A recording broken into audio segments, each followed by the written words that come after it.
a démarré cette audition qui, je le rappelle, donc, se tient dans le cadre de l'appel aux candidatures lancé le 28 février par l'autorité en vue de l'échéance en 2025 des autorisations actuellement accordées à 15 services de télévision à vocation nationale diffusés par voie hertzienne. Donc nous allons entendre cet après-midi la société Paris Première pour le projet Paris Première.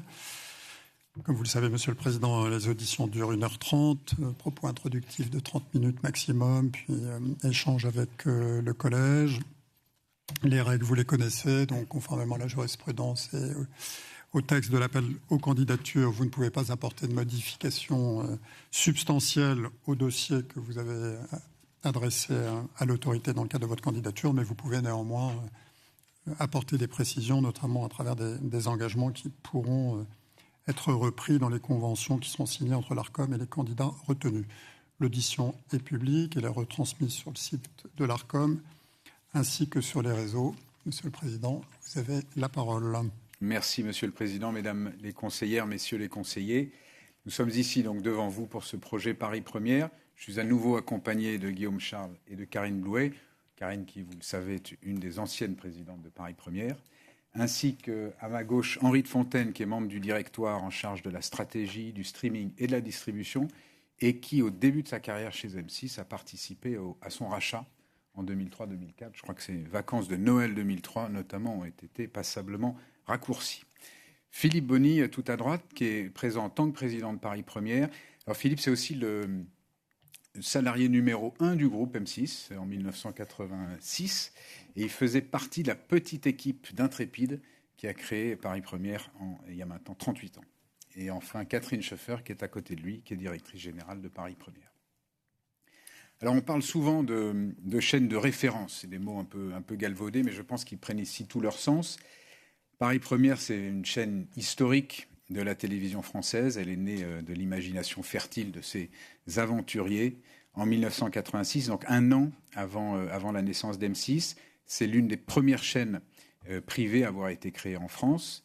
Elle a été lancée d'abord sur le câble à Paris, et puis ensuite elle a choisi de se développer sur tous les supports, donc le câble, bien sûr, le satellite, chez tous les opérateurs, et bien entendu sur la TNT, dès la création de celle-ci en 2005. Dès ses débuts, elle s'est distinguée par un savoir-faire, un ton particulier, parfois décapant, souvent intelligent, toujours original, et ce qui la rend, je pense, à la fois précieuse et puis très identifiée aux yeux du public. Elle est de surcroît viable économiquement depuis que le groupe M6 l'a rachetée, donc juste avant son lancement sur la TNT. Alors nous sommes candidats pour une autorisation hertzienne payante, en haute définition, pour une durée de 10 ans, et je voudrais vous expliquer les principales motivations de cette candidature avant de passer la parole à mes collègues. Et pour ça, je voudrais peut-être essayer de répondre à deux questions que vous seriez susceptibles de me poser. La première, c'est à quoi sert la TNT payante ? Je voudrais rappeler pour cela que 9 millions de Français n'ont accès aux services de télévision que par la TNT. 9 millions. Et donc pour ces 9 millions de personnes, la TNT payante, c'est tout simplement la seule façon d'avoir accès à une offre de télévision élargie. Alors est-ce qu'elle est suffisamment développée ? Sans doute pas. Est-ce qu'on peut faire mieux ? Sans doute. Mais est-elle nécessaire ? Oui, bien sûr que oui. Vous aviez d'ailleurs vous-même souligné son importance pour le paysage audiovisuel et le financement de la création lors de votre étude d'impact. La seconde question pourrait être, mais pourquoi donc ont-ils choisi de candidater pour Paris Première en payant ? D'autant plus, je pense que c'est une question d'autant plus pertinente, que dans le passé, nous avions demandé son passage en clair. Alors pourquoi ? Pour une raison simple, c'est parce que la TNT, c'est la TNT payante qui permet de faire de Paris Première ce qu'elle est. Et pour le dire encore plus clairement, sans TNT payante, pas de Paris Première. Par ses contenus d'abord, son modèle hybride permet à la chaîne une richesse éditoriale en ne dépendant pas uniquement de la ressource publicitaire, et notamment des audiences commerciales. Entre d'une part les plages en clair qui bénéficient donc de toute la puissance de l'audience de la TNT, et d'autre part de ces plages payantes qui peuvent oser des contenus plus ciblés, la programmation de la chaîne peut flâner entre contenus adaptés à un public large et une programmation plus singulière pour convaincre ses abonnés. Paris Première est ainsi une chaîne complètement inédite au sein du paysage audiovisuel, et cette liberté éditoriale est la conséquence directe de ce modèle hybride. Sur le plan de son économie ensuite, la TNT payante est vitale pour Paris Première. Grâce à la TNT, Paris Première bénéficie de plages en clair. Celles-ci, bien sûr, sont importantes pour son chiffre d'affaires publicitaire, mais elles lui assurent surtout une exposition et une notoriété importante. Et son statut hertzien, quant à lui, c'est un levier qui est pour nous fondamental pour sa reprise sur les autres modes de distribution payants. On est dans un univers, je le rappelle, où les chaînes thématiques sont extrêmement fragilisées et les défaillances nombreuses. C'est véritablement un avantage. On peut dire que le saut TNT est ainsi, à double titre, une sorte d'assurance-vie indispensable à l'avenir de Paris Première. Enfin, j'ai déjà eu l'occasion de le dire hier et lundi, mais je répète, l'économie de l'ensemble des chaînes de la TNT est fragile et je ne crois pas que le marché de la TNT puisse absorber de nouvelles chaînes gratuites. D'abord parce qu'elles viendraient perturber les chaînes existantes et d'autre part parce qu'elles ne trouveraient pas de viabilité économique. On peut dire que le choix du cœur est cette fois-ci celui de la raison. Alors avant de laisser la parole à mes collègues, je voudrais souligner à nouveau l'importance de Paris Première pour le pluralisme, pour la diversité des programmes au sein du paysage audiovisuel. Elle a su évoluer, notamment s'adapter à la digitalisation des usages, sans se départir de sa liberté et de son indépendance. Elle va continuer, par sa vivacité, à explorer tous les genres culturels, tous les terreaux de la création, à être présente dans le débat contemporain, à explorer le patrimoine télévisuel et cinématographique, à soutenir la création, et en particulier le spectacle vivant. Bref, Paris Première est d'utilité publique. Elle est aussi essentielle à la TNT payante, son originalité, sa qualité, son tempérament singulier, qui font que notre distributeur la considère d'ailleurs comme un élément indispensable de son bouquet. Je ne peux m'empêcher, juste avant de conclure, de reprendre les mots du Conseil supérieur de l'audiovisuel, qui il y a quelques années avait considéré que son passage en clair aurait été très dommageable pour l'attractivité de l'offre de services payants hertziens. Voilà, je vais maintenant laisser la parole à Guillaume, Philippe et Catherine qui vont vous exposer les atouts de l'offre de contenu de Paris Première et Henri qui vous apportera des éléments sur la distribution de la chaîne. Merci David.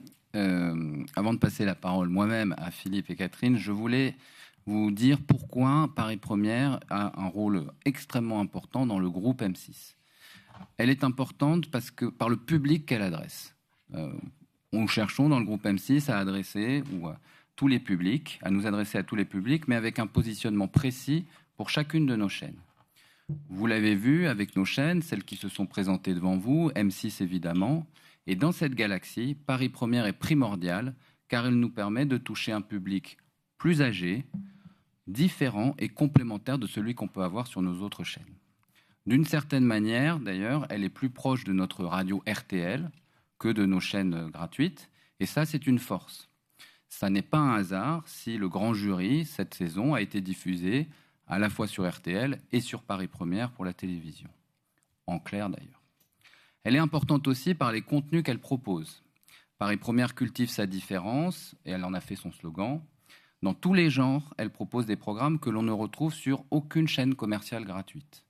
Ce caractère, cette singularité, permet au groupe M6 d'avoir des liens très forts via Paris Première, avec par exemple le théâtre, le cinéma de patrimoine, le monde des expositions ou encore celui de la mode. Paris Première est une passerelle pour nous très utile vers ces univers qui sont souvent moins accessibles. Enfin, ce sera mon dernier point, elle est importante par les talents qu'elle attire et qu'elle découvre. Paris Première a toujours séduit de grandes personnalités de la télévision, y compris ceux qui étaient chez nos concurrents, qui ont trouvé un espace de liberté et d'innovation. Je pense à Thierry Ardisson, Pierre Lescure, Michel Denisot, Ariane Massenet, Michel Field, Natacha Polony, Daphné Rouillet, Bernard Mabille ou Laurent Ruquier, pour ne citer qu'eux.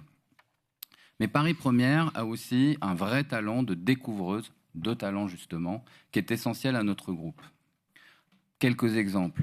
Avant d'intégrer la troupe de scène de ménage, Élodie Pou a été une formidable sociétaire de la revue de presse. François-Régis Gaudry, qui fait le succès de Très Très Bon depuis plusieurs saisons, a rejoint récemment les équipes de Top Chef et aura des émissions sur M6. Sans Paris Première, qui a eu la folle idée, il y a quelques années, de capter un spectacle vivant dans une ferme près du Mans, les Baudins, l'on connaît, n'auraient certainement pas eu le succès que l'on sait, avec près de 5 millions de téléspectateurs sur M6. Alors merci Paris Première. Et maintenant, je laisse la parole à Philippe pour vous en présenter ses lignes de force et ses engagements. Merci Guillaume déjà. Et Monsieur le Président, Mesdames les conseillères, Messieurs les conseillers, avant de vous présenter nos engagements pour Paris Première, je tenais d'abord à vous rappeler quelques chiffres qui sont très importants pour illustrer l'attachement et l'intérêt du public pour Paris Première. Tout d'abord, avec presque 80% de notoriété auprès des Français âgés de 15 ans et plus, Paris Première atteint un score équivalent, voire supérieur, à beaucoup de chaînes gratuites sur la TNT. Depuis son lancement sur la TNT en 2005, la part d'audience nationale de Paris Première a plus que doublé. Et pour cette saison, je dirais même que Paris Première a une forme olympique, puisque nous venons à nouveau de battre notre record auprès du public des 4 ans et plus. C'est un score historique depuis la création de la chaîne.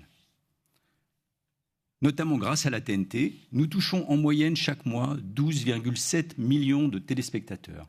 Et Paris Première est ainsi devenue la deuxième chaîne payante la plus regardée en France après Canal+. Nos plages en clair, et David en a parlé, elles sont plébiscitées chaque semaine, notamment grâce à nos magazines sur l'art de vivre. Pas plus tard que le week-end dernier, notre épisode de Très Très Bon a fait de Paris Première la 5e chaîne nationale sur le public des moins de 50 ans. Enfin, sur le numérique, outre son intégration dans notre plateforme M6+, à destination de ses abonnés, une autre particularité très importante de Paris Première, c'est sa performance sur les réseaux sociaux. C'est une véritable vitrine pour nos programmes. Et sur ces réseaux, nous avons presque doublé notre nombre d'abonnés en 1 an pour atteindre désormais plus de 400 millions de vidéos vues. Ce succès de Paris Première sur tous les réseaux, c'est celui d'une fidélité à notre ligne éditoriale unique sur la TNT, avec des axes forts de programmation que sont le spectacle vivant, le cinéma, le documentaire et les émissions culturelles et d'art de vivre. Tous ces rendez-vous qui étaient déjà présents dès le début et dès la création de notre chaîne il y a 38 ans et qui ont forgé notre identité. Ces axes de programmation, ils feront l'objet d'engagements très forts dans le cadre de notre nouvelle autorisation. Je voudrais commencer par des engagements de renforcement de l'accessibilité de nos programmes, que ce soit à destination des personnes sourdes et malentendantes, avec 50% du volume total de nos programmes qui seront sous-titrés dès l'année 2025, et incluant un engagement spécifique de sous-titrage de 10 spectacles vivants par an. Mais également à destination des personnes malvoyantes, en relevant notre engagement progressivement pour atteindre 30 programmes audio décrits, dont 10 programmes inédits. Un point aussi sur la citoyenneté numérique. Paris Première s'adresse à un public plus âgé que nos autres chaînes du groupe. Et il nous semble important, au travers de modules d'information, de leur transmettre également les outils pour mieux se protéger des risques et des dangers du numérique. Pour en venir maintenant à nos engagements spécifiques par genre de programme, je commencerai d'abord par les spectacles, qui est un des socles très importants pour nous. Eh bien, chaque année, Paris Première diffusera un minimum de 150 heures de spectacles vivants aux heures de grande écoute, et ce ne sont pas moins de 50 spectacles différents qui seront proposés. Sur notre autre pilier de la programmation, qui est le cinéma, notre contribution au financement des œuvres cinématographiques françaises et européennes sera de 3,2% de notre chiffre d'affaires, dont 2,5% pour les œuvres françaises. Par ailleurs, un minimum de 36 films de patrimoine différents seront diffusés chaque année. Comme vous le savez, le documentaire est également un genre très important pour le groupe M6 et a d'ailleurs fait l'objet d'un engagement très spécifique à l'occasion de notre dernier accord de 2023 avec l'ensemble des syndicats de producteurs. Je vous rappelle que notre investissement sera de 1,35% du chiffre d'affaires de l'ensemble des chaînes et des services du groupe. Bien évidemment, Paris Première contribue à cet engagement et plus spécifiquement diffusera chaque année un minimum de 10 documentaires inédits. Enfin, dernier genre de programme important pour nous, Paris Première diffusera chaque année 40 programmes dédiés à l'actualité culturelle.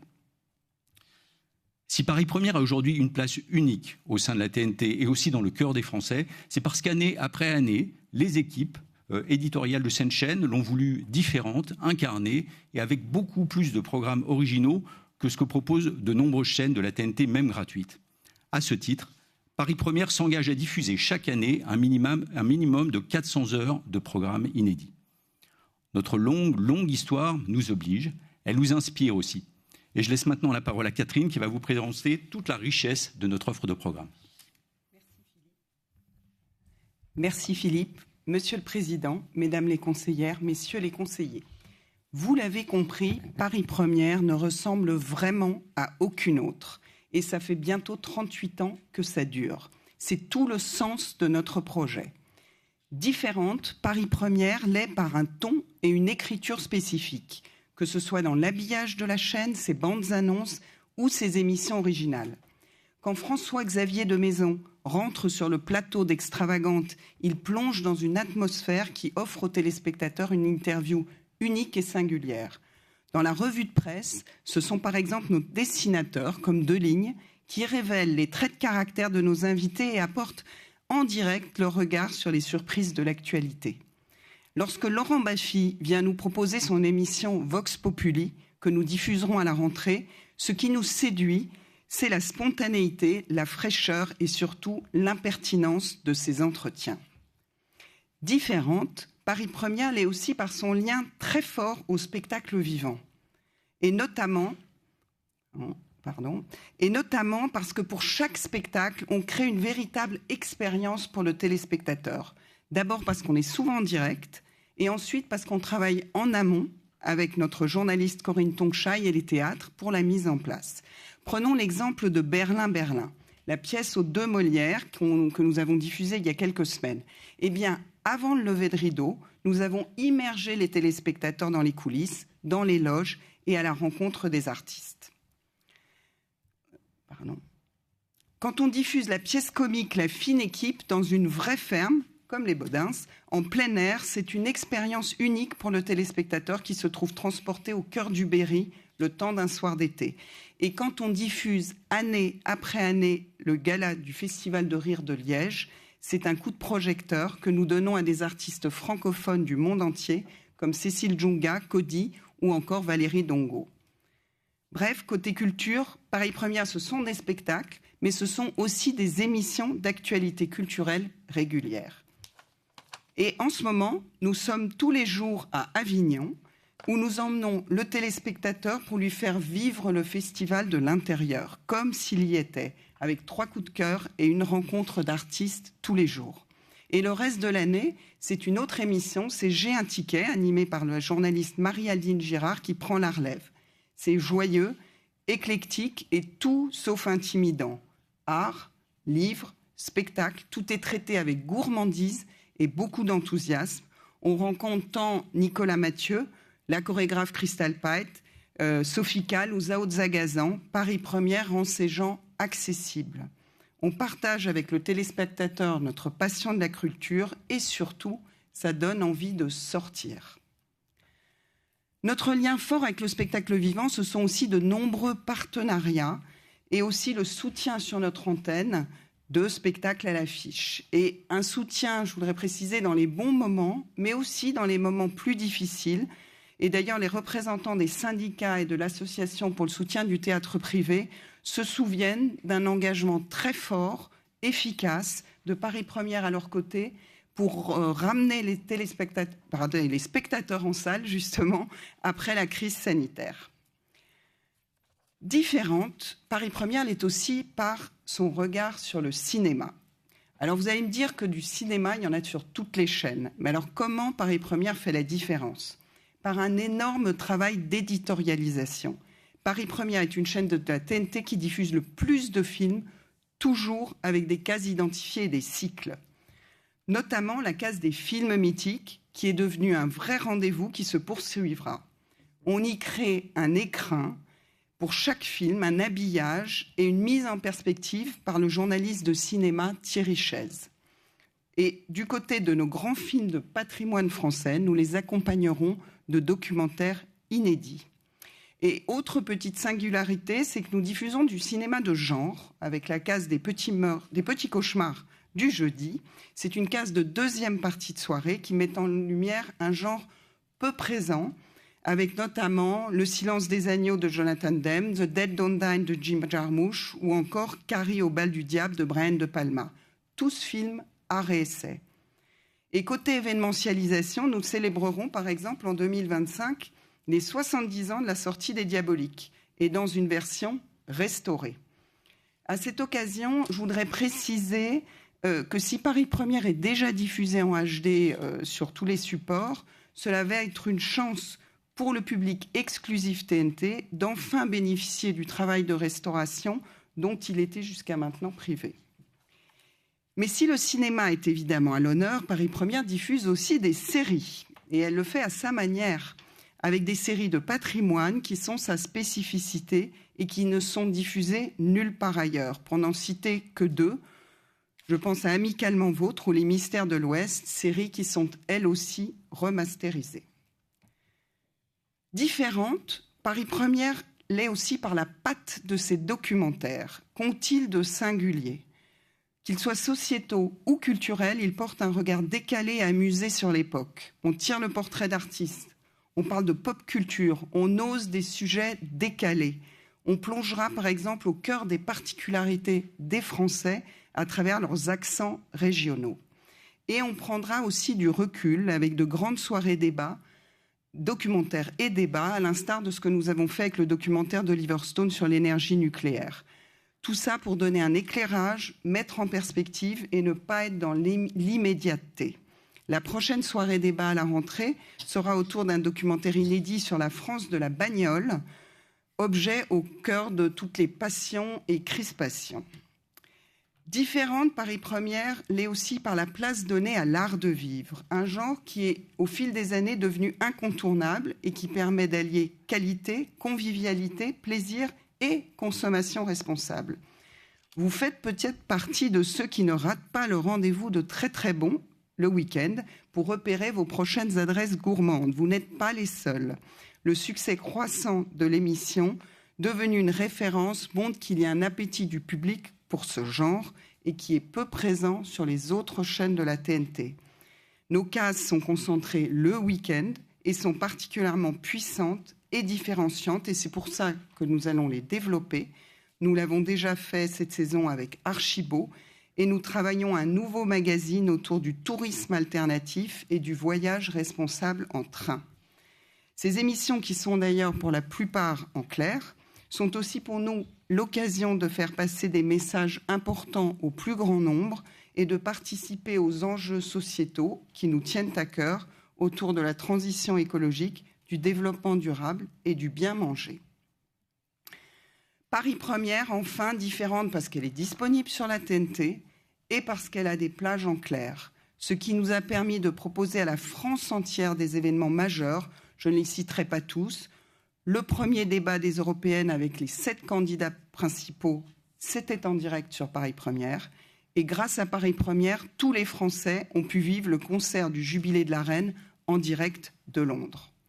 Pour conclure, avec les équipes, l'ensemble des talents, nous sommes pleins de projets mobilisés pour poursuivre la formidable aventure créative démarrée il y a 38 ans. Henri, c'est à toi. Merci. Monsieur le Président, Mesdames et Messieurs les conseillers, forte de ce positionnement original que Catherine vient de vous détailler, Paris Première a su viabiliser un modèle économique lui aussi assez unique. En effet, à partir de son arrivée sur la TNT en 2005, la chaîne est parvenue à combiner de façon équilibrée ses revenus publicitaires et ses revenus de distribution. Comme vous le savez, généralement, les chaînes vivent soit très majoritairement de revenus publicitaires, ce sont les chaînes de la TNT gratuite, soit elles vivent très majoritairement de redevances de distribution et ce sont les chaînes thématiques. Grâce à ce caractère singulier de chaînes TNT payantes, Paris Première bénéficie du meilleur des deux dans l'intérêt de son public. Elle est d'une part distribuée sur tous les réseaux, dont la TNT, ce qui lui permet de couvrir absolument tout le monde et de bénéficier de plages en clair. Ça lui apporte un bassin d'audience extrêmement large qui est favorable donc à ce modèle publicitaire. Et vous avez probablement en tête le grand nombre de chaînes thématiques qui ont cessé leur diffusion ces dernières années, faute de ressources suffisantes. Ces chaînes thématiques avaient souvent fait le choix de diffusion en exclusivité sur certaines plateformes ou n'arrivaient tout simplement pas à s'y faire référencer. Nous avons fait le choix contraire avec Paris Première en lui permettant, grâce à la TNT, d'être une des chaînes payantes françaises les mieux distribuées présentes chez tous les opérateurs. D'autre part, son caractère payant lui permet cependant de ne pas dépendre totalement de cette même publicité et d'aller vers des choix de programmes plus audacieux et atypiques comme Catherine vient de vous le rappeler. Par cette singularité reconnue, Paris Première obtient ainsi des rémunérations significatives de tous ces distributeurs. Et très récemment, nous sommes encore parvenus à renouveler de façon satisfaisante ces accords, ce que les, entre guillemets, simples chaînes thématiques ont également de plus en plus de mal à obtenir. Par ce double financement, Paris Première voit ainsi son modèle économique et ses investissements programmes être sécurisés sur l'ensemble du plan d'affaires que nous vous avons soumis. Enfin, je voudrais revenir un instant sur l'intérêt particulier des plages en clair permises par son autorisation TNT. Ces dernières contribuent à sa notoriété, ainsi qu'à celle de la TNT payante en général. Elles contribuent de façon très importante à ses audiences et par conséquent à ses revenus, sur lesquels sont assises ses obligations. C'est pour ces 3 raisons que nous souhaiterions pouvoir pleinement utiliser ce qui est permis en termes d'ampleur de plage en clair. Je vous remercie. Merci Henri. Peut-être un dernier mot, parce que l'audition de cet après-midi est la dernière pour nos 3 chaînes concernées par ce cycle d'audition. Nous avons essayé de porter devant vous des projets cohérents qui ciblent l'ensemble des publics. Je pense qu'ils sont complets, précis, viables économiquement, vous savez que c'est important pour nous, et contiennent des engagements spécifiques que nous respecterons. Je pense que notre expérience l'a suffisamment démontré par le passé. Nous les avons imaginés dans l'intérêt du public, avec une ambition renouvelée au service d'une offre TNT riche, une ambition aussi de contribuer à la création française dans toute sa diversité. Et vous pouvez compter sur l'énergie, sur la créativité, sur l'envie de tous les collaborateurs du groupe pour poursuivre sur cette voie. Voilà, mais je vous propose avant cela de regarder maintenant le film de Paris Première. Tôt ou tard, vous regarderez tous Paris Première. Top générique. 38 ans qu'elle explore, innove et dévore. Wow. On va essayer de vous faire partager notre passion des livres. 38 ans qu'elle accompagne. Le Grand Jury, c'est votre rendez-vous hebdomadaire politique. Réjouit, régale les Français. Marché de Nice. Quel délice! Jusqu'à réaliser cette année ses meilleures audiences depuis sa création. Ça sent l'exceptionnel là. Créative, atypique, éclectique, Paris Première, une chaîne qui ne ressemble à aucune autre. Paris Première met en lumière l'art de vivre à la française, sous toutes ses formes. La mode, la gastronomie, le design, mais toujours de façon accessible. Elle nous emmène dans les coulisses, elle nous ouvre les portes des lieux auxquels on n'a généralement pas accès. Donc là, on va dans l'autre bâtiment pour rendre visite à l'atelier. C'est tout ce savoir-faire manuel qui est toujours l'aspect qui me ravit le plus dans ce que je fais. Elle nous fait découvrir les secrets de la gastronomie. Avec le critique culinaire François-Régis Gaudry, on apprend chaque semaine à reconnaître le bon du faux. On s'intéresse évidemment aux circuits courts, aux projets solidaires et citoyens, aux produits de saison, à toutes les figures aussi qui participent à la gastronomie durable. C'est très bon. Exigeante, curieuse, sur Paris Première, on apprend à dénicher, à restaurer. C'est des petits pichets anciens de Transylvanie. On sort des sentiers battus et on respire le plaisir à plein nez. Là, ce sont en fait des anciens conteneurs d'expédition polaire. L'effet waouh est garanti. Rentre. Paris Première, la chaîne des émissions originales où les artistes se sentent libres. Ici, on oublie les positions protocolaires. Vous n'êtes pas de la minorité? Je suis de la minoraté, parce que je suis antillaise et ça se voit pas. C'est sur Paris Première que l'on trouve les émissions les plus innovantes. Tu peux m'ouvrir la porte, s'il te plaît? Au 4e. On invite Gisbert, comme ça si à un moment il y a un trou dans la conversation, tu fais Chirac. La revue de presse, c'est maintenant et c'est en direct sur Paris Première. L'actualité, c'est formidable. Bonjour Madame Dati. Paris déshydalcoïsé. Des célèbres dîners d'Ardisson au cabaret des extravagantes, les invités se confient car la parole est libre. Attends, mais celui qui vous a mis sur cette piste-là, il me connaît très bien. Ah oui. Change de chez Michel Drucker. On aime les personnalités atypiques. Eh oui. Ce soir, c'est moi qui prends les commandes de Paris Première. Il y a quelques années, dans Sa Balance à Paris, où je faisais des chroniques culturelles et où on m'a laissé dire vraiment tout et n'importe quoi. Et j'ai pas souvenir que sur 2 saisons, on m'ait interdit quoi que ce soit. Là, depuis 1 an, je présente les grandes soirées sur des humoristes ou des personnalités considérées comme insolentes. Personne n'a pu me modeler, personne. Une liberté de ton indispensable pour croiser tous les points de vue. Bonjour, si on vous donnait la possibilité de vous exprimer à la télé, vous auriez envie de dire quoi? C'est ça ton message? Je suis pour le port de l'uniforme à l'école. J'étais pas d'accord avec tout le monde, mais c'était génial que de donner la parole à tout le monde. Oui, j'autorise la diffusion. Paris Première, la chaîne qui se démarque, qui se remarque dans ses documentaires. Des titres chocs. Colt, torgnole et haricots. Des sujets originaux et fédérateurs. Les cons. Mais quelle est conne celle-là! En fait, chacun a ses cons. C'est le choc des cultures. Un alliage d'humour et d'intelligence pour prendre du recul. Au revoir. Sur nos politiques. Dis-moi ce que tu manges, je te dirai comment tu gouvernes. Ou sur les travers de notre société. Bien sûr qu'on vit avec des préjugés. Ça fait partie de ces micro-agressions quotidiennes qui peuvent faire mal. Mais Paris Première, c'est aussi des documentaires événements de qualité, comme le documentaire oscarisé Navalny ou le film inédit d'Oliver Stone, Nuclear Now. Regardez, Paris Première. Dans Paris Première, il y a... Première. Chaque semaine, le petit écran laisse la place au grand. Oui, monsieur. Des grands classiques avec des grands acteurs du patrimoine français, mais aussi des films hollywoodiens incontournables. Une cinémathèque à portée de main, avec des films cultes que l'on se transmet de génération en génération.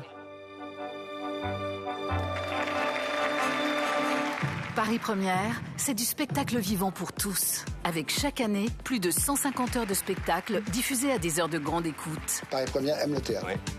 Des pièces diffusées en direct. Tous les comédiens sont prêts, ils sont derrière le rideau. Paris Première est venu capter La Mégère à peu près apprivoisée, qui était un de mes premiers spectacles avant que je me mette à écrire. Et c'était une chance assez unique d'avoir une chaîne qui faisait des captations et des diffusions de spectacles qui n'étaient pas des spectacles extrêmement connus. Pour nous, c'était énorme, quoi. J'aimerais remercier Paris Première qui retransmet ce spectacle en direct sur sa chaîne ce soir. Des reportages au plus près des comédiens. C'est là où j'ai retrouvé un peu l'ambiance qu'il y avait quand on jouait au sport avec le Splendide. Ce qui me nourrit sur scène, c'est aussi les rires.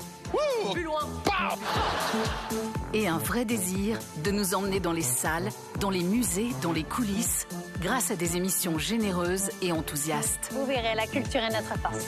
Une petite chaîne avec une grande notoriété, qui sait se faire remarquer comme sur les réseaux sociaux. Oui, c'est pour ça que l'on aime Paris Première, pour sa passion pour la culture et son envie de la partager. Paris Première, une chaîne unique. Merci beaucoup, Monsieur le Président, à vos collaborateurs pour cette présentation. On va engager le dialogue avec le Collège. Je voulais revenir quand même sur votre introduction. Vous avez anticipé sur les questions qu'on vous a naturellement posées. Bon, la TNT payante, quoi qu'en dise Henri de Fontaine, elle a quand même une histoire derrière elle. Et c'est vrai qu'elle a plutôt connu une attrition au fil des ans. Il ne reste plus beaucoup d'acteurs et son environnement, en plus, s'est quand même beaucoup transformé avec la multiplication des plateformes, des services de médias à la demande. Donc, vous n'avez quand même pas été tenté de jouer votre carte sur la TNT gratuite, compte tenu du modèle, de ce qu'on vient de voir, de l'offre qui est la vôtre. Vous ne pensiez pas qu'il y avait une carte à jouer ? Alors, bien entendu que nous avons regardé, étudié, et ça nous a pris beaucoup de temps, parce que ce sont des opportunités de changement qui se produisent, vous le savez, de manière rare, et donc ce sont des moments de réflexion importants pour un groupe comme le nôtre. Et la réponse que nous avons apportée, qui est celle que vous avez vue dans notre dossier, est assez claire. Des deux côtés, d'ailleurs. C'est ce que je vous disais dans mon propos introductif. Du côté de pourquoi le payant, avec le fait que Paris Première reste une chaîne CAPSAT et que ces chaînes-là sont extrêmement menacées. On sait déjà que pour les chaînes gratuites, la vie n'est pas facile, mais pour les chaînes payantes, c'est extrêmement difficile. Et vous avez d'ailleurs chez nous, non seulement Paris Première, mais Téva, et puis l'ensemble de nos autres chaînes. Et c'est grâce à Paris Première et c'est grâce à ce saut TNT qu'on est en position, je ne dirais pas de force, mais enfin en tout cas dans un rapport de force qui nous est favorable vis-à-vis de nos distributeurs qui représentent une partie significative de nos revenus. Donc de ce côté-là, c'est vraiment quelque chose. Sans cette TNT payante, pour Paris Première, on basculerait dans une seconde catégorie, disons, de chaînes, avec à terme très probablement une diminution forte des revenus des opérateurs et probablement la fin de Paris Première. Et puis le côté chaîne gratuite, je ne vais pas revenir dessus, mais moi je suis convaincu qu'il y a déjà beaucoup de chaînes, c'est pas facile, il y a un bon nombre d'entre elles, certaines que vous recevrez en audition, que vous avez reçues. Vous voyez bien que c'est difficile d'un point de vue rentabilité, d'un point de vue chiffre d'affaires. Les perspectives, on a partagé ça ensemble hier. sont pas très bonnes d'un point de vue publicitaire. Donc je pense que pour l'avenir de Paris Première, c'est beaucoup plus sûr d'être dans la position dans laquelle nous sommes. Je ne sais pas si vous vouliez ajouter. Vous voulez rajouter quelque chose, Charles? C'est clair. Non, c'était une décision pas facile, mais en tout cas, comme l'a dit David, c'est une décision de raison. Très bien. Mes chers collègues, Juliette Théry, peut-être pour commencer. Justement, donc payante mais pas que, parce que vous demandez aussi un assouplissement de vos programmes en clair, et qui sont, donc à l'heure actuelle, on est à 3 heures par jour, donc 17h30, 21h, donc une double limite, sauf le week-end, mais bon, vous connaissez tout ça par cœur, et là vous demandez donc matin, mi-journée, après-midi, avant-soirée, dans ce respect global réglementaire des 75%. Donc la raison pour laquelle vous demandez ça, c'est pour bénéficier justement et optimiser vos doubles ressources. En fait, quelles sont les raisons? Parce que là, je suis en train de faire les questions et les réponses. Je vous laisse parler. Allez-y, allez, continuez. Non, mais c'est effectivement pour les deux. D'autre part, d'une part, il y a une limite réglementaire que nous n'atteignons pas, et donc on se dit pourquoi pas en bénéficier. Les tranches en clair, elles ont un aspect, elles ont un intérêt d'un point de vue audience et publicitaire. J'en parlais tout à l'heure, mais c'est pas tellement le cas de cette demande additionnelle, qui s'inscrit plus dans l'importance du développement continu de la notoriété de notre marque Paris Première. Et donc plus on peut parler, lorsqu'on est en clair, on parle à 9 millions, en tout cas potentiellement on s'adresse à 9 millions de personnes, et ça nous permet de contribuer à nourrir cette notoriété qui est, c'est toujours la même chose, c'est-à-dire que plus Paris Première est connue, plus elle est appréciée de son public, plus notre rapport de force dans la partie dont s'occupe Henri est favorable et donc nous garantit ses ressources sur le long terme. Du coup, est-ce que vous seriez prêt à avoir une contrepartie justement en termes de contenu diffusé en clair, comme il y a dans la convention actuelle, puisqu'il me semble que c'est une orientation européenne et OF, pour justement porter aussi votre projet sur ces créneaux-là? Bon, je pense d'ailleurs, quand on avait diffusé, je pense, des horaires supplémentaires, vous l'avez dit d'ailleurs le week-end, on avait pris ce type d'engagement aussi dans ce qui était prévu, c'est tout à fait envisageable, et d'ailleurs c'est notre objectif, donner plus de visibilité à ce qui fait la spécificité de Paris Première, donc c'est tout à fait possible, évidemment. Mais pour répondre à votre première question, c'est que c'est vrai qu'on n'a jamais bien compris de notre côté pourquoi Paris Première était la seule chaîne à ne pas avoir bénéficié de l'intégralité de ces possibilités de diffusion en clair. Voilà, et donc on trouverait assez logique d'avoir cette possibilité, en tout cas de le faire, comme d'autres diffuseurs payants ont la possibilité de le faire. Vous voulez poser une question, Benoît, non ? C'était un peu après la question alors gratuit payant qui est un peu un pari pascalien, mais en plus pour 10 ans. Pour 10 ans. Donc dans 10 ans, vous pensez que ça tient encore parce que c'est une goutte de payant dans votre modèle économique, dans votre... C'est une question complexe. Évidemment que le paysage audiovisuel aura continué d'évoluer dans 10 ans. On voit la vitesse à laquelle ça bouge. En tout cas, nous sommes là sur le long terme. On est là depuis 38 ans et on compte bien être là dans 10 ans. Et on verra s'il y a une évolution très sensible, s'il y avait une réduction du nombre de chaînes gratuites, par exemple, très forte, on pourrait être amené à changer de position. Mais en tout cas, vu l'état actuel du paysage audiovisuel, on est prêt à nous engager sur le long terme. On se retrouvera à Place des Grands Hommes. Antoine. Merci, Monsieur le Président. Alors, je prolonge la métaphore filée. Vous avez évoqué dans votre propos introductif cette TNT payante, il faut la développer. Donc, je suis assez preneur de peut-être que vous puissiez un tout petit peu préciser ce point-là.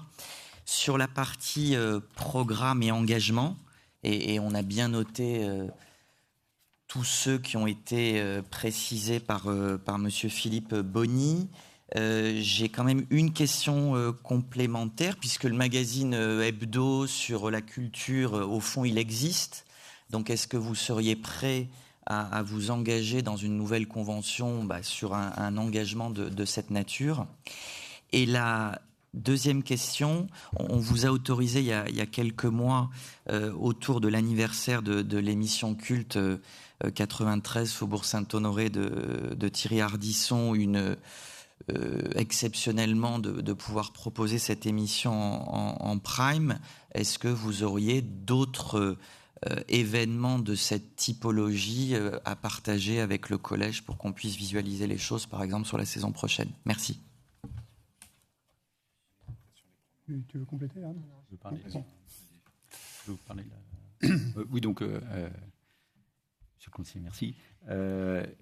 Oui, vous l'avez dit, on diffuse aujourd'hui un magazine culturel. Ça a été présenté d'ailleurs, que ce soit J'ai un ticket ou des événements un peu plus particuliers. Notre objectif, c'est évidemment de poursuivre cette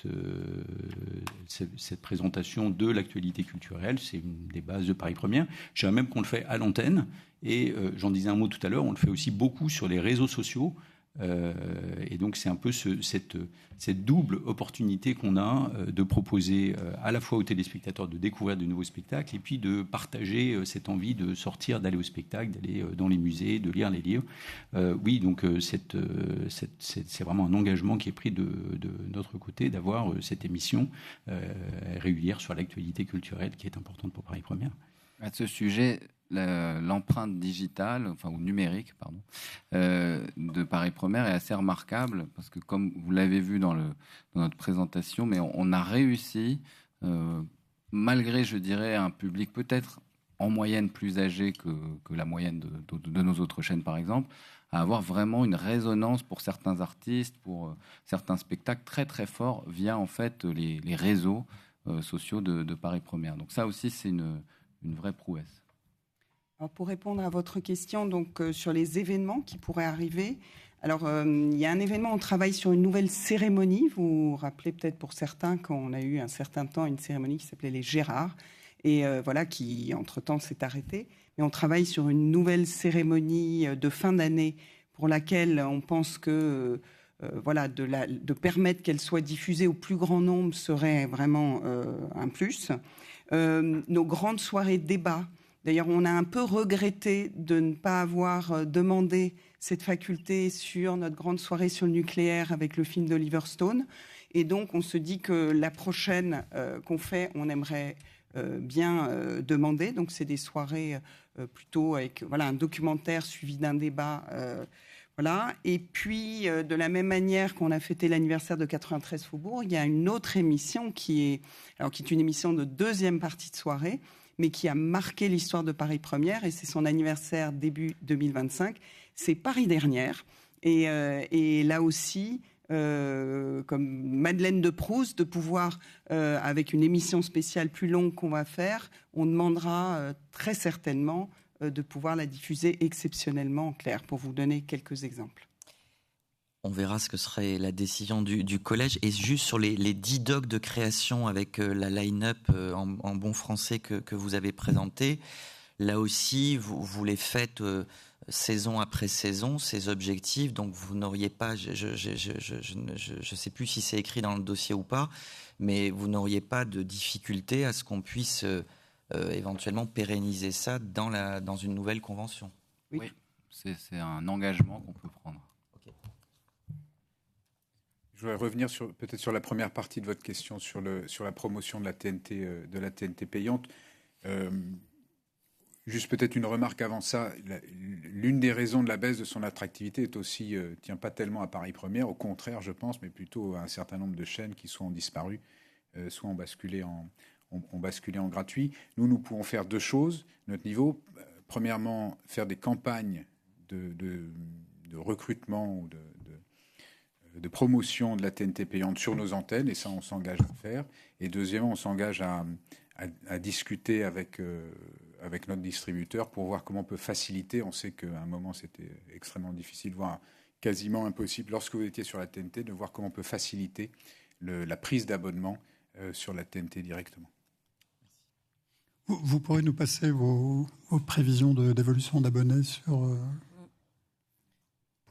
la durée au moins de votre plan d'affaires? De TNT payante? Alors, Paris Première. De Paris Première globale. Ah, de Paris Première, d'accord. Ouais. Les deux, oui, les deux. Nous n'avons pas d'éléments précis sur les abonnés TNT payantes. En fait, nous avons des éléments sur l'ensemble des modes de diffusion par lesquels ce distributeur commercialise les abonnements à notre chaîne. Donc c'est un distributeur extrêmement important et c'est le premier distributeur de Paris Première.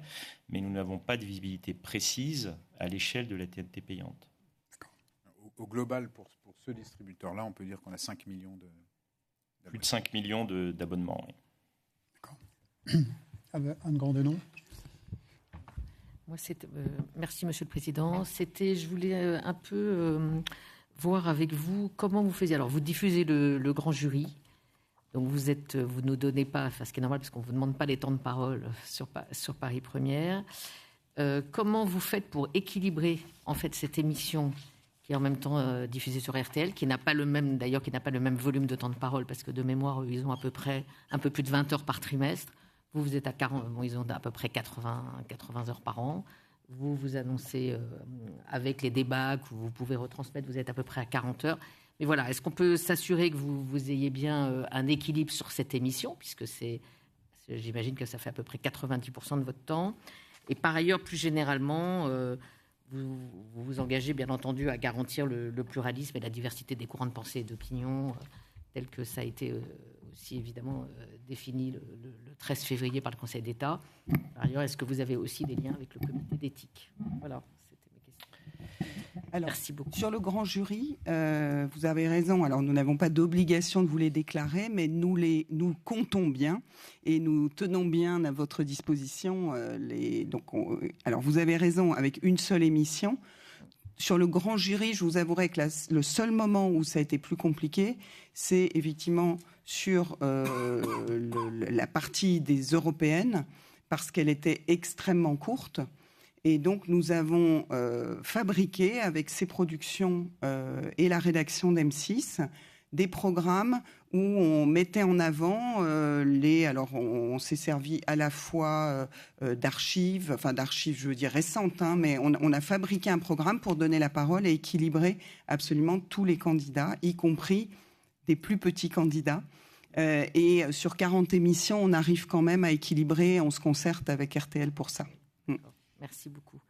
Vous vouliez compléter, Madame Sur la décision du Conseil d'État.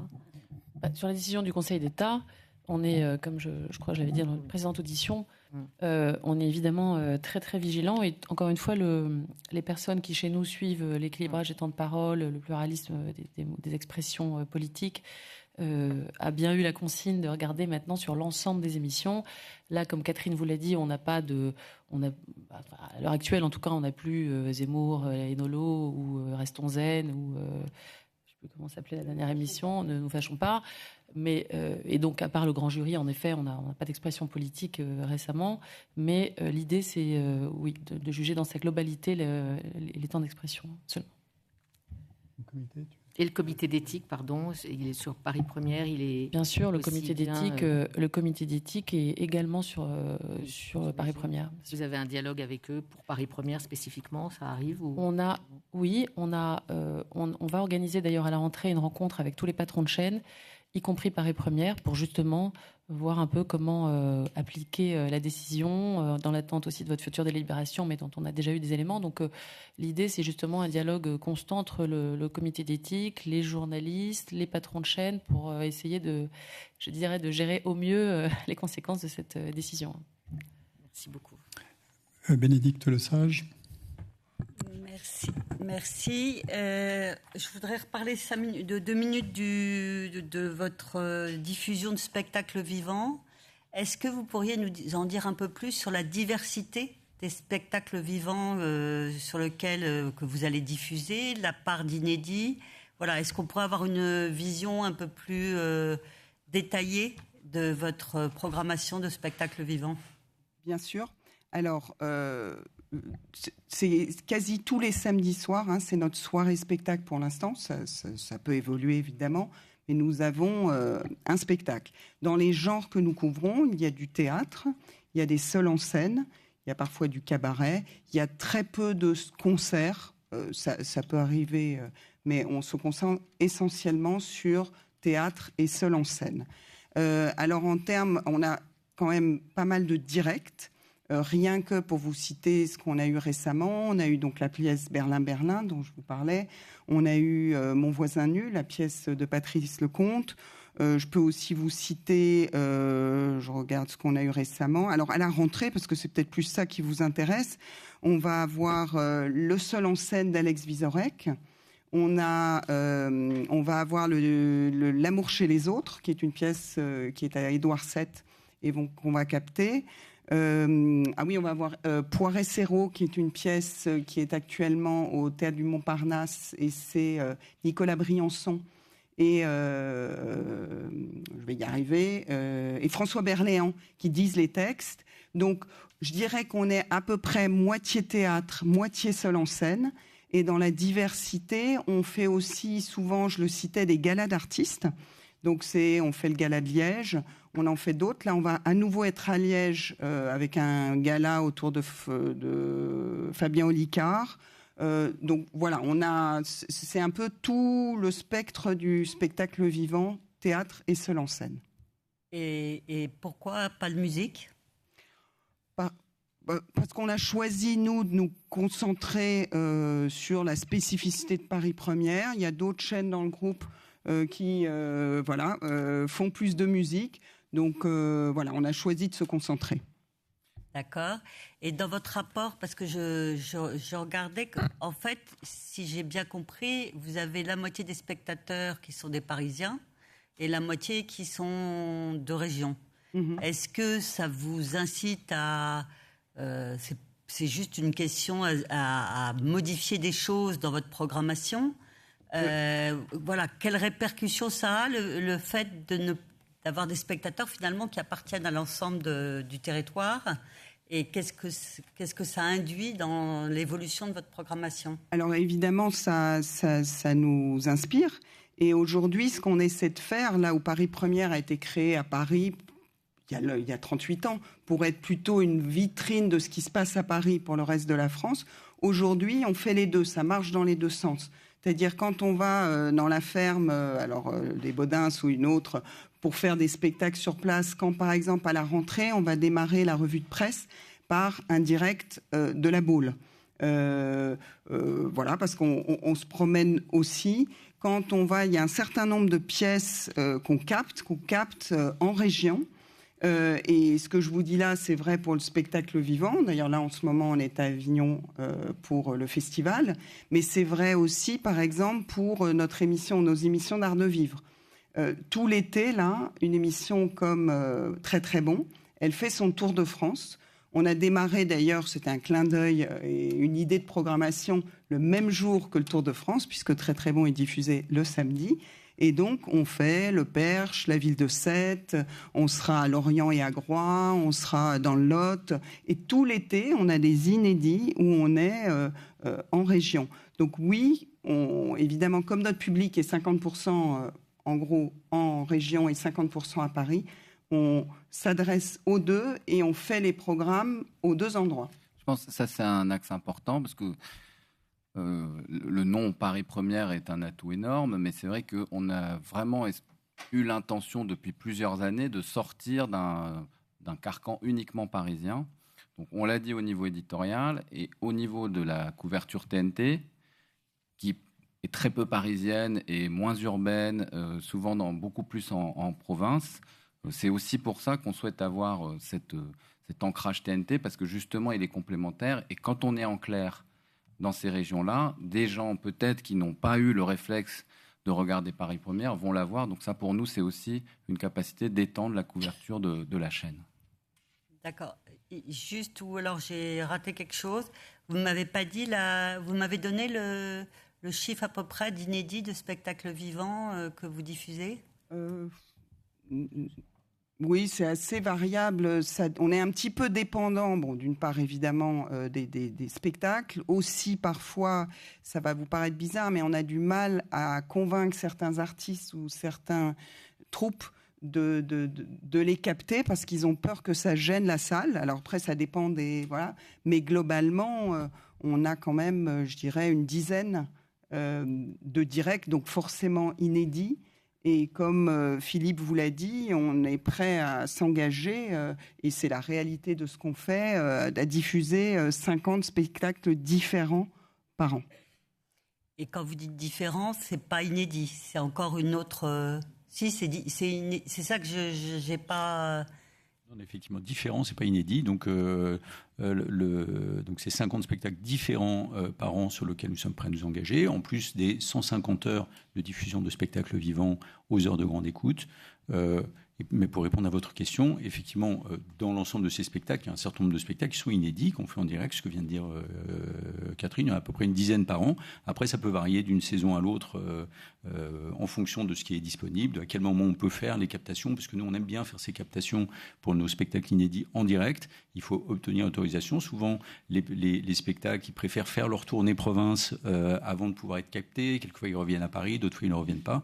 Donc tout ça est évidemment toujours un peu complexe à organiser, mais je dirais qu'on a à peu près 10 directs par an de spectacles vivants, donc par définition inédits, et sur lesquels on peut potentiellement s'engager. Merci beaucoup. Hervé Couchot.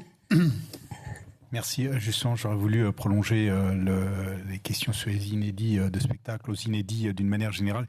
Il me semble, mais c'est peut-être moi qui ai mal entendu, ou vous avoir entendu, M. Bonny, parler d'un engagement sur 400 heures annuelles, parce que je vois qu'à la page 48 de votre dossier, on a noté un volume de programmes inédits de 875 heures. Donc je voulais savoir quel était le bon chiffre, ce qui n'est évidemment pas la même chose. 875 heures, c'est ce qu'on a fait l'année dernière. Donc en répondant aux questions que vous nous aviez données, l'engagement qu'on est prêt à prendre, qu'on vous a indiqué tout à l'heure, c'est un minimum de 400 heures par an. D'accord, ok. Mais c'est vrai que nous avons fait 875 heures l'année dernière. D'accord. Je vous pose la question parce que... Sans engagement. Juste que je rappelle, aujourd'hui, on n'a pas d'engagement. Ok. Sur cette... Et est-ce que vous seriez... Alors, justement, est-ce que vous seriez prêt à vous engager sur un volume effectivement un peu plus important d'un point de vue conventionnel sur le nombre d'inédits? Je dis ça parce que 875 heures... c'est beaucoup, je vous confirme. Non, 875 heures, c'est beaucoup. Je pense que on est une des rares chaînes... Ça représente 12%... Non. Ça représente 12% du temps total de programme. Donc oui. Ça représente à peu près, enfin sur une moyenne, ça fait 2 heures, un peu moins de 2 heures et demie par jour d'inédits. Oui. Je reconnais que c'est très spécieux de le présenter ça comme ça, mais c'est quand même un petit peu ça dont il est question. Or, on vous pose la question, mais comme on la pose à tous ceux qui ont présenté des engagements en nombre d'heures d'inédits qui semblent, ça vous paraît beaucoup, moi moins. Parce que c'est une question évidemment d'intérêt du public, de pluralisme par rapport à ce qui peut être mis à l'antenne. Donc voilà, c'est pour ça que je vous posais cette question-là. Non, vous avez raison, bien évidemment. Nous, c'est toujours difficile de prendre un engagement qui est équivalent au réel qu'on a fait une année donnée. Donc voilà, c'est la raison pour laquelle on essaie toujours de prendre des engagements qu'on sait qu'on va réussir à tenir. Je pense que on a toujours tenu l'ensemble de ces engagements. On pourra à l'occasion en discuter pour voir si ce chiffre de 400 peut varier dans le cadre de la convention.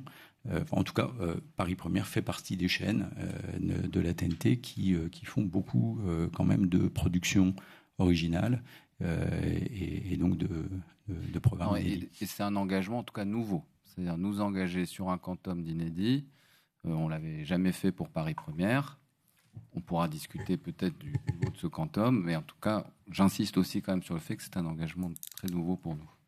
Oui, je voudrais juste dire, c'est vrai que ça peut paraître 12%, mais sans JT, sans direct, 2 heures par jour, je trouve que c'est un bel engagement, surtout pour une chaîne où on a quand même des magazines longs, du documentaire, etc. Pour comparaison, sur Sister, on a, je crois, le même volume d'inédits. Oui, mais merci d'apporter cette précision, parce qu'effectivement, c'était une question que je me posais. Est-ce que ça comprend dedans également les émissions de flux, quand on parle d'inédits, ou est-ce que c'est hors émission de flux Parce que évidemment, là, pour le coup, c'est plus la même chose. Ça les inclut, mais il se trouve que dans la grille actuelle de Paris Première, on n'a pas de... Je dirais au quotidien, on n'a pas de JT, on n'a pas de direct, donc, sauf spectacle dont parlait Catherine. Donc, c'est avec 2 heures par jour... c'est quand même un engagement conséquent, encore une fois, qu'on n'a pas aujourd'hui. Laurence Pécaud-Rivolier. Oui, merci. Pour revenir sur l'équilibre économique, donc qui repose sur les abonnements et la publicité. Pour ce qui concerne les abonnements, donc votre cible, elle était en tout cas traditionnellement plutôt CSP+ et un peu plus âgée que sur les autres chaînes, ce qui veut dire qu'au niveau du renouvellement, évidemment, ça suppose de travailler sur un modèle un peu différent. Vous nous dites dans votre dossier que justement la cible inférieure en âge est une cible qui s'est développée ces derniers temps. Donc peut-être juste avoir quelques précisions sur finalement, est-ce que dans les 5 millions d'abonnements connus, est-ce qu'il y a une évolution et quelles sont les motivations qui sont mises en œuvre? Et puis sur la publicité, vous nous dites vous-même qu'il risque d'y avoir des fluctuations à la baisse. Donc, comment vous voyez les choses et quel est le modèle sur le côté publicitaire que vous envisagez? Et puis, toujours dans la publicité, vous ne demandez pas à être autorisé à faire du téléachat, mais néanmoins, vous souhaitez que ça ne soit pas exclu de la convention. Il y a quelque chose derrière ou c'est juste parce que c'est 10 ans à venir et qu'il faut tout pouvoir prévoir? Voilà, c'est exactement ça. Voilà, le téléachat, on ne peut pas dire qu'il est une force de développement extrêmement forte en ce moment en France. Donc, il est de plus en plus absent. Voilà, c'était quand même une ressource à un certain temps. Je pense que ça le sera de moins en moins. Mais pour 10 ans, il ne faut jamais insulter l'avenir. Donc, voilà, je n'en vois pas à court terme, très sincèrement, mais... sur 10 ans, on préfère garder une faculté au cas où. Après, sur le profil des abonnés, est-ce qu'ils ont besoin d'être plus jeunes? Je pense qu'il y a, encore une fois, ça revient à notre double financement. Il y a d'un côté la publicité et de l'autre les abonnés. Il n'y a pas tellement de problématiques autour de l'âge de l'âge des abonnés. C'est plus est-ce qu'on a les bons programmes qui les convainquent de venir chez nous, puis après de rester chez nous. Et côté publicitaire, c'est vrai que la majorité des campagnes publicitaires visent plutôt les 25-49 ans, en général, avec beaucoup d'exceptions, et que nous sommes très performants plutôt sur les 25-59. Voilà, donc, mais je dirais qu'on est présent sur ces deux cibles, et les annonceurs viennent nous voir sur ces deux cibles-là. Et je voudrais apporter une précision, parce que j'ai peut-être pas été parfaitement clair. Paris Première a près de 13 millions d'abonnements. Ça, c'est le total avec tous nos distributeurs. Et plus de 5 millions, c'est avec notre premier distributeur, qui est notre distributeur notamment en TNT payante. Donc il y a ce très large bassin, ce très très bon référencement global de Paris Première dû à ce statut très particulier. Merci. Denis Rapone. Oui, merci Monsieur le Président. Une question sur la programmation. Dans le dossier de candidature, vous faites état, je cite, que le cinéma est l'un des axes forts de Paris Première qui revendique une ligne éditoriale exigeante destinée à un large public. Est-ce que sur ce fondement, vous seriez en état de pouvoir prendre des engagements concernant un nombre minimal de films OF et de films indépendants? Oui. Monsieur le conseiller, en ce qui concerne les volumes, bien évidemment, notre programmation cinéma est soumise aux quotas de diffusion, donc à la fois les quotas français, quotas européens, que nous respectons bien évidemment. Le cinéma, depuis toujours, est un des piliers de la programmation de Paris Première, c'est certain. On a pris d'ailleurs... Dans le cadre de nos engagements, on s'engage à diffuser un minimum de 36 films de patrimoine différents chaque année. Donc ça, c'est un engagement nouveau que l'on prend. Et par ailleurs, nous prenons l'engagement de contribuer au financement du cinéma à hauteur des 3,2% et des 2,5%. Donc ça veut dire qu'on s'engage sur l'ensemble de la durée des 10 années à vraiment continuer à contribuer au financement du cinéma. Après, sur les programmations en particulier, vous savez que historiquement, les chaînes de télévision ont plutôt eu l'habitude d'être limitées sur ce qu'elles pouvaient faire en termes de cinéma, que ce soit à la fois en nombre de films ou aussi en jours interdits qui, pendant des dizaines d'années, nous ont quand même été extrêmement restreints. Grâce aux ouvertures qu'il y a pu y avoir récemment sur ces possibilités-là, Paris Première en a évidemment bénéficié. On diffuse aujourd'hui, ce qui est indiqué dans le dossier, un grand nombre de films de cinéma. Voilà, et c'est évidemment quelque chose qu'on va poursuivre et qu'on va continuer à faire. Et c'est vrai qu'on a pris un engagement de diffusion sur la nature des films avec les 36 films de patrimoine. Parce que si on regarde l'historique, c'est vrai qu'en nombre de films, on en fait déjà beaucoup et qu'on continuera à le faire. Donc on a pensé, en tout cas pour se différencier peut-être de l'offre cinéma, en particulier de la TNT, de proposer un quantum sur une typologie spécifique qui sont les films de patrimoine. Juliette Théry. Merci beaucoup. J'ai une question au sujet d'une mention qui figure dans votre dossier. Et sur l'autodistribution, vous dites que ça pourra se faire. Alors je pense pas que ça se fasse déjà sur M6, proposer donc une offre payante complémentaire qui permet donc d'accéder à l'offre linéaire de Paris Première et de regarder aussi, est-il dit, les programmes de Paris Première en télévision de rattrapage. Donc du coup, j'ai quelques questions. Ce serait à quelle échéance ? Est-ce que vous n'avez pas des exclusivités dans vos contrats de distribution justement à ce sujet ? La deuxième, c'est pour quel tarif pour le public ? Et est-ce que ça veut dire, sur le deuxième point, c'est-à-dire regarder des programmes, donc possibilité en délinéaire, est-ce que y aurait un glissement vers un service qui serait plus SMAD ou pas ? Merci. Sous SMAD, j'allais dire. Alors, nous proposons déjà Paris Première en autodistribution. Vous la trouverez sur M6+, très facilement. Donc vous pouvez vous abonner uniquement à cette chaîne, ça coûte 1,99 €, ça se fait extrêmement facilement et vous l'aurez sur tous les écrans. Évidemment, parmi tout ce que nous aussi nous poussons, cette autodistribution de Paris Première n'est pas l'absolue priorité, parce que la priorité, ce sont, je disais, les 13 millions d'abonnements avec nos 5 grands partenaires. Mais je dirais que à la fois c'est quelque chose qui naturellement se développe. Vous avez vu tous les efforts qu'on fait dans la promotion d'M6+, donc ça a vocation à se développer comme type de commercialisation. Et c'est aussi un moyen pour nous disons là aussi, de ne pas injurier l'avenir et de se défendre. Si jamais des moyens si jamais des distributeurs ne voulaient plus nous distribuer, nous pourrions essayer de plus pousser cette autodistribution. Donc ça existe. Et on pense d'ailleurs qu'avec tous ces téléspectateurs de plus en plus éduqués, on va quand même aller vers des choix assez ponctuels des uns et des autres. Et l'autodistribution est un bon vecteur pour commercialiser Paris Première. Peut-être un mot, pour la deuxième partie de la question concernant la télévision de rattrapage. Donc là aussi sur M6+, les programmes de Paris Première, la plupart des programmes de Paris Première sont disponibles en télévision de rattrapage, mais sont réservés aux abonnés de Paris Première, mais tous les abonnés de Paris Première ont accès également à la fois sur M6+, et sur l'ensemble de nos distributeurs ont accès à nos programmes en télévision de rattrapage. Antoine Bollet. Merci Monsieur le Président. Une question un peu technique, mais sur la partie contribution à la production audiovisuelle, sur un certain nombre de points qui peuvent faire l'objet de modulation. Vous demandez dans le dossier de candidature plus de souplesse que ce que prévoit l'accord que vous avez signé avec les syndicats de producteurs.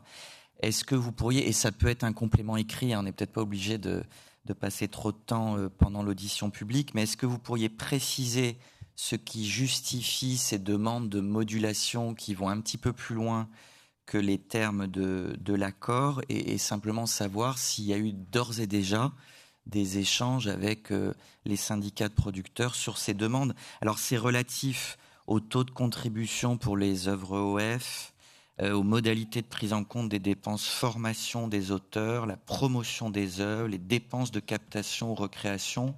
Donc voilà, c'est un petit focus sur ces demandes de modulation. Puis après, j'avais peut-être une question prospective, mais je vous laisse peut-être d'abord avec la première. C'est pas question pour un champion.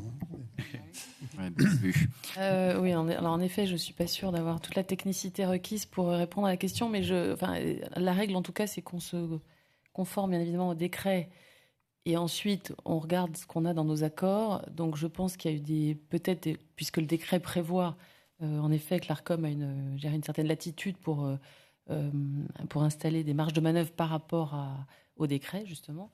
Donc ça, ce sont des points qui sont très spécifiques. En effet, à Paris Première, de la même façon qu'on a une contribution patrimoniale, je dirais, dérogatoire par accord depuis déjà un certain temps, puisque nous étions convenus notamment avec la SACD et les organisations de producteurs audiovisuels que l'on pouvait avoir un taux de patrimonial un peu plus faible en contrepartie de l'obligation de spectacle vivant, obligation qu'on garde dans notre nouveau dossier.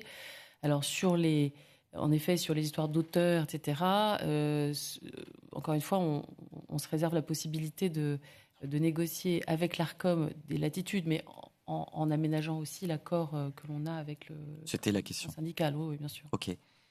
Je peux me permettre la deuxième ? Voyons fou. Non, vous avez beaucoup évoqué en introduction, effectivement, le caractère toujours pionnier de Paris Première depuis maintenant 37 ans.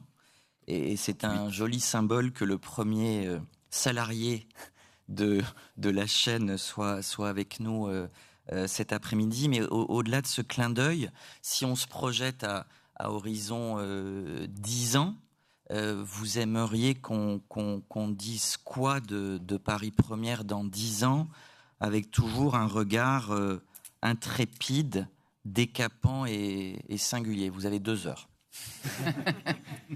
Je vais le faire de manière plus simple. Je pense que l'identité de Paris Première est une des identités les plus fortes des chaînes du paysage audiovisuel français. Ça passe par beaucoup d'évolutions. Cette stabilité dans l'identité, elle passe par beaucoup d'évolutions, par des émissions qui s'arrêtent, par des émissions qui redémarrent. Et c'est tout le travail auquel s'attachent Catherine et Philippe au quotidien d'inventer les émissions de demain. Donc je pense que sur l'ADN et la culture de la chaîne, rien n'aura changé dans 10 ans. En revanche, sur la grille, je pense qu'elle sera relativement différente. Oui, puis on a la chance que le monde évolue énormément autour de nous. Donc le spectacle se régénère, l'actualité se régénère. Donc voilà, et comme elle est quand même ancrée aussi dans son époque, tout en étant très ancienne, en tout cas on arrive à l'adapter. Et je dois dire, c'est aussi je pense sans trahir de secret auprès des équipes, mais c'est un vrai plaisir de faire Paris Première, de trouver des idées créatives, de trouver des spectacles, des partenariats. Donc voilà, et en tout cas comptez sur nous pour que dans 10 ans on en parle encore. Et pour la prochaine audition, Philippe sera probablement à la retraite, mais on le fera venir. On le fera revenir. Quoique, on a montré dans le groupe M6 que parfois on joue un peu les prolongations, donc je ne désespère pas d'être là. Ça, c'est toi qui l'as dit. Ce sera répété. En tout cas, je voulais juste dire, nous, pour les équipes éditoriales, il y en a qui sont là. D'ailleurs, la responsable de la programmation et la responsable éditoriale sont des femmes, parce que c'est un sujet qui me tient à cœur. Et en tout cas, c'est une chaîne formidable. Moi, je me suis occupée d'autres chaînes que j'ai beaucoup aimées, mais c'est vrai que elle est... Et moi, quand je suis arrivée, je me suis dit, cette chaîne, elle est vivante. Cette chaîne, on a presque l'impression que c'est une personne. Et quand vous arrivez, c'est elle qui vous inspire et qui vous donne envie de créer des programmes pour elle. Donc voilà, c'était mon petit mot. Avec plus d'inédits. Et une dernière question peut-être avec Laurence Pécori-Volier. Ouais, alors j'ai très honte parce qu'on est parti dans des hautes sphères et là je reviens aux questions d'argent financière. Donc bon... Peut-être qu'il faudra finir avec une question qui reprend de la hauteur, parce que sinon ce serait triste. Non, pour le coût de l'abonnement qui est de 1,99 € par mois, qui n'est pas quand même extrêmement élevé, d'abord, est-ce que vous avez pensé à modifier le coût ? Non, mais ma question, c'est que c'est 1,99 € sans engagement. Est-ce qu'il y a beaucoup de fluctuations dans les abonnements ou est-ce que vous avez plutôt des abonnés fidèles ? Alors, on a plutôt des abonnés fidèles, effectivement, et beaucoup plus fidèles que ceux qui viennent sur M6+, regarder des programmes très précis. On a beaucoup de gens qui arrivent et qui repartent, vous savez, parce qu'ils viennent regarder une saison d'une émission. C'est un sujet pour l'avenir de la télévision que de travailler à fidéliser ces téléspectateurs. Paris Première, c'est pas du tout ce mode de consommation. Ce sont des gens extrêmement fidèles. C'est pas, pour être transparent, ça pèse pas très lourd dans l'ensemble des 13 millions. Cette consommation en OTT, c'est beaucoup plus petit que la TNT payante pour nous, qui est bien plus important. Et cette autodistribution en OTT ne pourrait pas facilement être un substitut à la TNT payante. C'est pas du tout le même public. Aujourd'hui, des gens qui s'abonnent sur leur téléphone mobile, sur M6+, en un clic, ne sont pas tout à fait le même public, évidemment, que nos abonnés TNT payantes. Très bien. Écoutez, on va rester sur cette conclusion, si vous voulez bien. On arrive au terme de l'audition. On vous remercie, Monsieur le Président, et on remercie toute votre équipe. Merci.